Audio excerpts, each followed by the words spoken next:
South Carolina's recent misses on multiple transfer portal running backs are going to have a direct impact on Spencer Rattler and their offensive strategy in 2023. You are Locked On Gamecocks, your daily podcast on the South Carolina Gamecocks, part of the Locked On Podcast Network, your team every day.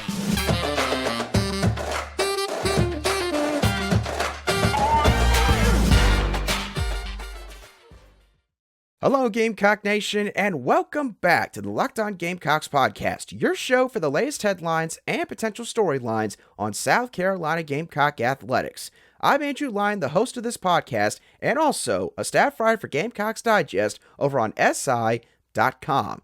I thank y'all so much for making the Locked On Gamecocks podcast your first listen or watch here today. We are free and available both on YouTube and wherever you get your audio podcasts daily. And before we get into this Wednesday edition of Locked On Gamecocks, I want to let y'all know that today's episode is brought to you by Bird Dogs. Go to birddogs.com/LockedOnCollege, and when you enter promo code LockedOnCollege, they'll throw in a free custom Bird Dogs Yeti-style tumbler with every order that you make. The running back position has been a big position of need for Shane Beamer and the Gamecocks this offseason, as they only had 2 scholarship backs plus Dakereon Joyner back in spring practice, and so they pursued multiple guys out of the portal.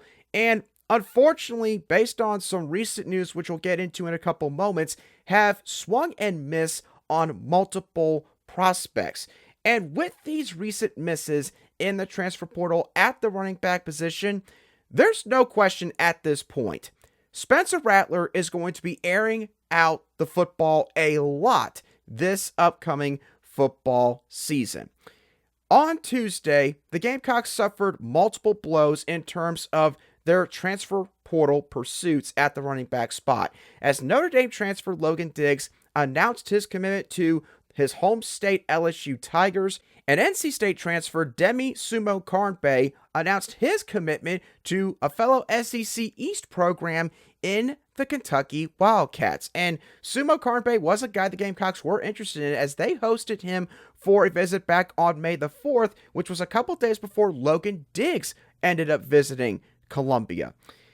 And the South Carolina Gamecocks, because of these two guys committing to LSU and Kentucky at this point, honestly don't have a whole lot of options left at the running back position in the transfer portal, because really and truthfully, the only guys you're going to see at this point possibly transfer are lower level grad transfers from, say, the FCS or Group of 5 ranks this upcoming summer.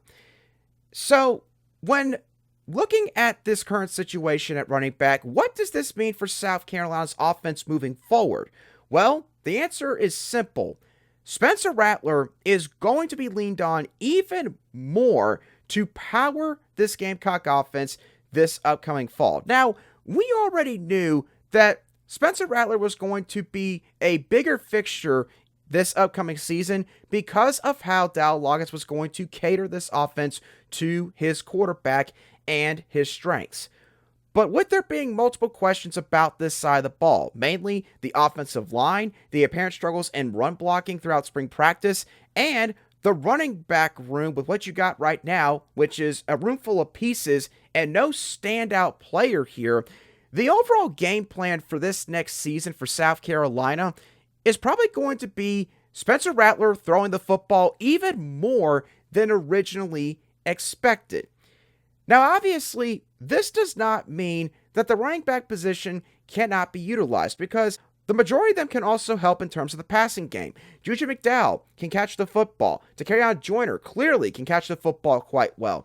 And Dontavius Braswell, if he's a 3-down back, like John Garcia Jr. has stated on the Locked On Gamecocks podcast before, then that means that he can also be a threat in the receiving department on 3rd down plays, more than likely. So, what I'm getting at with all of these points I just made is this. The passing game is going to be utilized to set up the running game for South Carolina's offense this next football season. And that is a stark contrast from what a lot of us are used to as football fans, as usually the old saying from football coaches is, We got to use the run game to set up the passing game. That's not going to be the case for South Carolina when it comes to this football season.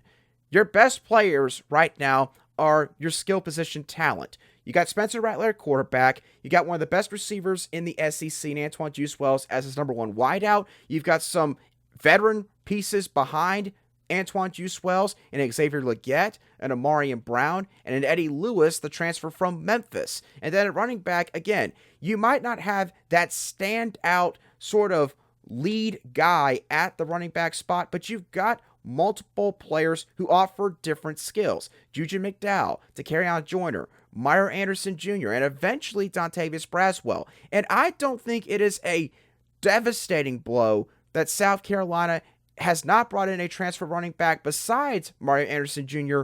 to this point in the offseason. But the fact that they don't have another guy back there where you got to account for injuries considering the physicality of the running back position, it is going to make it even more imperative that Spencer Rattler, he's going to have some games like he had late last season where he's the reason that the Gamecocks are staying in a game or are winning a football game by a couple of scores.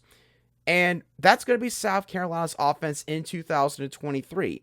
This is not going to be an offense that's going to resemble the ones that Marcus Lattimore was in around a decade ago. It's not even going to resemble the ones that Rico Dowell was in, the ones that Mike Davis were in.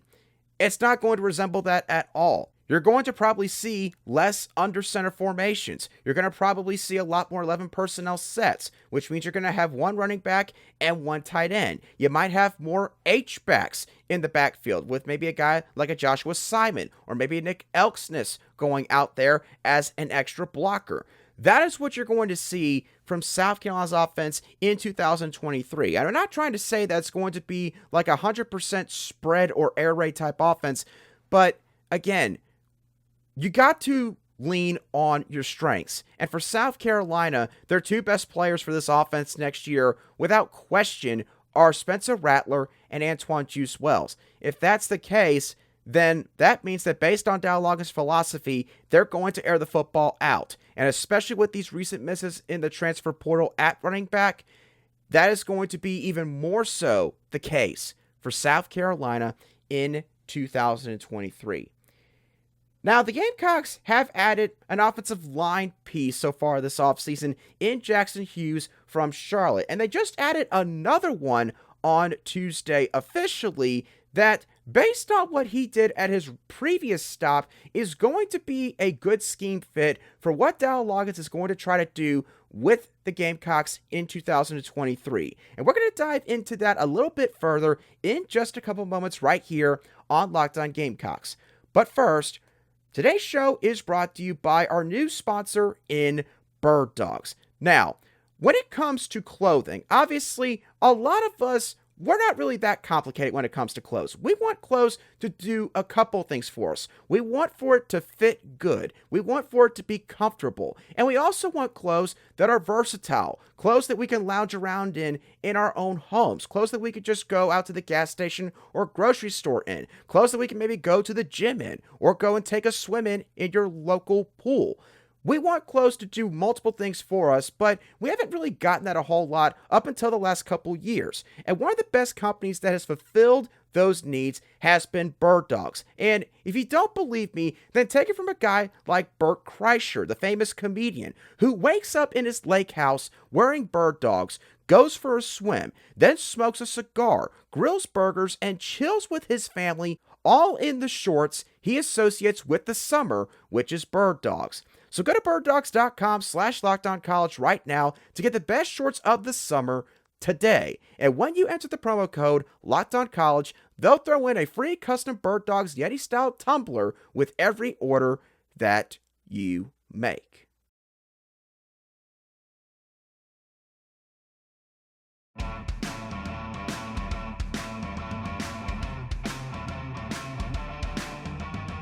Welcome back to this Wednesday edition of the Locked On Gamecocks podcast, where we cover your South Carolina Gamecocks every single day. And speaking of every single day, thank you to all of you everydayers who make the Locked On Gamecocks podcast your daily watch or listen for South Carolina Gamecock sports. All right, now let's talk about the transfer addition that South Carolina made on Tuesday afternoon as the Gamecocks officially landed a transfer offensive lineman in Nigajuan Mansell from Mercer, who is an experienced offensive lineman that is going to be a good scheme fit in Dowell Loggains' offense here in Columbia. Now, Nigajuan Mansell is coming in here as a preferred walk-on. So, he is another low-risk bargain in this case for Shane Beamer and company. And if he does well enough, maybe he does earn a scholarship later on in his career here, but right now, still, it's a pretty good get for what the staff is offering him. Nigajuan Mansell has 2 years of eligibility remaining coming into 2023, and so far in his career, he's appeared in 30 games, 17 at right guard and 13 at left guard, and that includes 12 career starts at the left guard position. Now, Nigajuan Mansell is apparently a pretty good pass blocker based on the advanced stats from Pro Football Focus, as Mansell had 17 career games where he posted a pass blocking grade of 71.8 or higher. Mansell also had 10 games with a pass blocking grade of 77 or higher. So, comparing that to his run blocking stats, it's very clear that Mansell's a guy that does much better when he is going back in pass protection. And again, for South Carolina, who is going to probably throw the football a lot, as we just talked about a couple minutes ago, this fits what Dowell Loggains is going to probably try to do with his offensive playbook. And you're seeing a trend here develop between some of these recent pickups, because Jackson Hughes, what did we talk about with him? He was a guy that was experienced, obviously, but he was also a guy that was involved in a pass-heavy offense and showed that he was more than capable of being a good pass protector on the edge. Now, you're seeing that once again here with Nigajuan Mansell. Now, I did watch some of his film from this past season, and I had a few different takeaways from the film that I watched. Mansell, much like Jackson Hughes from Charlotte, is a guy that moves very quickly overall. He's got really quick hands, he's got really quick feet, and he's a guy that overall just moves really fast for being an offensive lineman. Now, admittedly, he was apparently playing at around 285 pounds or so this past season, and clearly, he is not going to be able to maintain that size once he gets into South Carolina's football program. They're going to want him to very quickly probably add on at least around 15 to 20 pounds once he arrives in the summer. The other thing is, Mansell does a really good job of washing defenders out of plays both in the run and passing game and making sure that they don't have any chance to work themselves back into the play from behind and therefore catching a ball carrier or maybe even their quarterback by surprise. There is one sort of, I guess, negative, or one thing that I do think he needs to improve once he gets to South Carolina. I do feel like that Mansell could get a little bit stronger in terms of both delivering a blow as an offensive lineman, but also just being able to handle the continuous plays that you got to go through in a football game. And with what Luke Day and his staff have done with multiple other guys up to this point, I don't see any reason as to why they cannot help him in this department. So overall, Mansell could be a guy that is effective in zone blocking run plays where he's got to use that speed that I talked about earlier and go out in space and try to find his nearest defender. He also can therefore do well in pass protection because he can get back in position quicker before he has his one-on-one battle with the opposing defensive lineman or linebacker. But otherwise, I see Mansell as solid added depth for the offensive line in 2023. Unless there's a lot of injuries that take place, I don't necessarily see Nye as being a starter for the Gamecocks, but again, South Carolina, they do not have a lot of depth at right guard specifically, and also left guard at the same time. So now you've got a guy that's played both positions, and somebody that, again, he seems to be a very valuable pass protector, which fits Dowell Loggains' overall scheme that he's probably going to run with South Carolina in 2023. So all in all, in terms of scheme fit, this is a good get for South Carolina and another bargain pickup from the transfer portal for Shane Beamer and this coaching staff. All right, now for the final portion of today's edition of the Locked On Gamecocks podcast, let's dive into some high school football recruiting for South Carolina, as the Gamecocks had a target of theirs from the 2025 class post a very interesting tweet on Tuesday evening, as 2025 offensive line prospect Jaylen Gilchrist posted to Twitter, "Spurs up," with the emoji and a question mark subsequently at the end at around 9:21 p.m. on Tuesday night. Now, again, I know some of y'all might be sitting there and saying, well, this is just one of those posts that's meant to try to get some of the fans riled up. And yeah, maybe that is the case. But again, as I've mentioned before on this podcast multiple times now, when these prospects put up this kind of stuff, usually it is meant to elicit a response, but it also does convey that they are legitimately interested in the football program. And with Jaylen Gilchrist, I promise you, Gamecock fans, this is a guy that Shane Beamer and his staff are going to want to land in the 2025 cycle, because this is a very talented kid.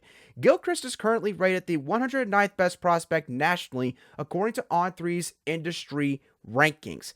And he's also already viewed as one of maybe the top 50 prospects, as he earned a Future 50 invite from Under Armour after his recent performance at the Under Armour Next camp last weekend in Baltimore, Maryland. And speaking of that interest that I talked about a couple of moments ago, Jaylen Gilchrist, he has visited South Carolina on 2 different occasions already in his recruitment. Once for the Georgia game this past fall, and another time back on March the 23rd of this year during the spring practice slate. Now, there obviously could be multiple different reasons why Jaylen Gilchrist is interested in the South Carolina Gamecocks that I'm going to run through really quickly. Firstly, South Carolina obviously has been killing it in terms of recruiting offensive linemen in the past couple of cycles. In 2023, they landed blue chip prospects in Marquis Anderson and Oluwatosin Babalade. In the 2024 cycle, the Gamecocks have landed guys like Cam Pringle and Josiah Thompson, 2 of the best offensive tackle prospects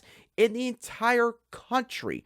And in 2025, they're in it for guys like Juan Gaston Jr., Josh Petty, Chauncey Goodwin, and also, most notably, David Sanders Jr. out of the Charlotte metro area in North Carolina. And you also can throw in Jaylen Gilchrist. So he's probably looking at all the mutual interest from all these other blue chip prospects in his own class, and then seeing all the commitments that they're landing in 2023 and 2024, and probably saying to himself going, well, gee whiz, clearly South Carolina has got something going on down there, and maybe I want to be a part of it. Maybe this great offensive line recruiting is starting to create a potential domino effect here with some of these guys in 2025 that Gamecock fans could see sooner rather than later. And here's the other thing that South Carolina has going in its favor right now. In terms of proximity to Jaylen Gilchrist's hometown of Virginia Beach, Virginia, the Gamecocks are the closest SEC school to his hometown. They are 346 miles away. Tennessee is in second place in this category, being 445 miles away. Basically, another 100 miles away further from home than South Carolina is. That might not sound like a whole lot, but it certainly means a lot probably to his family and friends that want to be able to watch him play at the next level. And the thing is, the Gamecocks could have an intriguing connection here with Jaylen Gilchrist, as Gilchrist happens to play at Salem High School. Some of you might be sitting there thinking, that sounds a little bit familiar. And if it does, then it probably means that you remember running back prospect Peyton Lewis from the 2024 recruiting class, because Peyton Lewis and Jaylen Gilchrist are both high school teammates.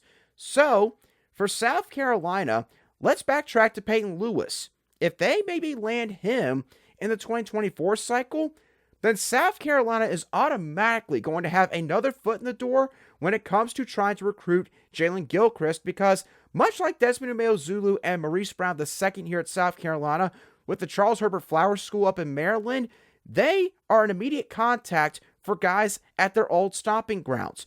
We've already seen that with Umeozulu and Maurice Brown, and them potentially being a big reason why Mike Williams and Braden Lee from Charles Herbert Flowers School are both now commits in the 2024 cycle. We could now see the same thing happening here with potentially Peyton Lewis and Jaylen Gilchrist. So, that's, of course, if Peyton Lewis commits to the Gamecocks in this current cycle. But nonetheless, Jaylen Gilchrist, I'm not going to make it out like he's going to commit to the Gamecocks in the next couple of weeks, but it's certainly noticeable that right now, the Gamecocks are the only school that he's doing this with. He's not doing this with North Carolina. He's not doing this with Tennessee. He's not doing this with Georgia. He's doing this with the South Carolina Gamecocks. And right now, I think you got to like where South Carolina is already positioning themselves in the race for this highly touted offensive line prospect out of the DMV region. What are y'all's thoughts on Jaylen Gilchrist and the potential interest he has in South Carolina? What do you think of the Gamecocks' recent misses on transfer portal running backs and what this means for Spencer Rattler in the offense in 2023? And what do you think of South Carolina's recent preferred walk-on pickup in offensive lineman Nigajuan Mansell? Let me know your thoughts on all those topics down below in the comments section if you watch today's show on YouTube. Or if you listen to today's show on an audio podcast app, you can shoot me a direct message on Twitter at @alion_SC. And once again, thank y'all so much for tuning into this Wednesday edition of the Locked On Gamecocks podcast. I hope that y'all have a great rest of your Wednesday, and I will catch y'all on the next show of the Locked On Gamecocks podcast.